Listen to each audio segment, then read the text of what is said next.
உங்கள் சிலருக்கு ஒருவேளை தோணலாம், பாவம் செஞ்சுட்டு ஆண்டவர் என்ன செய்வார், நம்மை விட்டு போகுவார். பாவம் செய்வதற்காக சொல்லலை, நான் உங்களை பார்த்து சொல்லுவேன், நீங்கள் பாவம் செய்வீர்கள் என்றால் அவர் உங்களை விட்டு போகிறது இல்லை. யார் தான் அவரை விட்டு போயிடுறோம்? நாம தான் அவரை விட்டு போயிடும். அவர் திட்டி விடுவார், அவர் நம்மை அடித்து விடுவார் என்ற பயத்தில். ஆதாம் பாவம் செய்த பின்பும், பாவம் செய்தான் என்று தெரிந்தும் தோட்டத்தில் இன்னும் அவரை துணிச்சலை தேடி வந்தார். ஆதாமே எங்கே இருக்கிறாய்?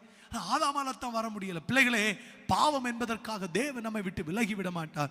தேவன் நம்மோடு கூட இருப்பதற்காக பாவம் செய்ய சொல்லல, பாவத்தை அவர் அருவருக்கிறார். அதிகப்படியாக ஆகிவிட்டால் அவர் உங்களை விட்டு விலகி போக வாய்ப்புண்டு. ஆனால் நமக்கு ஒரு நம்பிக்கை இருக்கட்டும். என்ன நம்பிக்கை?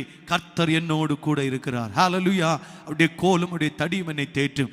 எப்போதெல்லாம் இல்லை என்கிற ஒரு தாழ்வு மனப்பான்மை பிசாசு உங்களுக்குள்ளால் ஏவி விடுகிறானோ, அப்போது துதி எப்படி எழும்ப வேண்டும் என்றால், என்னோடு கூட கர்த்தர் இருக்கிறேன். ஹல்லேலூயா.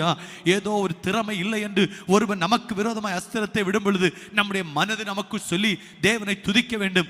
என்னோடு கூட கர்த்தர் இருக்கிறீர், அதற்காக கர்த்தருக்கு ஸ்தோத்திரம் என்று கர்த்தருடைய நாமத்தை மகிமைப்படுத்த வேண்டும். எத்தனை பேர் கர்த்தருக்கு ஸ்தோத்திரம் செலுத்துவீங்க? ஹல்லேலூயா. சிலருக்கு ஒருவேளை டிரைவிங் தெரியாம இருக்கலாம். யாராவது ஒருத்தங்க உங்களை வந்து ஏளனம் படுத்துவாங்க, எனக்கு டிரைவிங்கே தெரியல, எனக்கு பாரு டிரைவிங் அப்படின்னு. உடனே இப்ப என்ன செஞ்சிடக்கூடாது? ஐயோ எனக்கு டிரைவிங் தெரியல, ஆண்டவரே என்ன செஞ்சிடக்கூடாதுன்னா மண்டே அடைச்சிடக்கூடாது. அந்த நேரத்தில் நமக்கு டிரைவிங் தெரியலன்னா என்ன, எனக்கு கர்த்தர் டிரைவரை வச்சு ஓட வைப்பா என்று நீங்கள் கர்த்தரை துதித்து பழக வேண்டும். இல்லாததே இல்லை.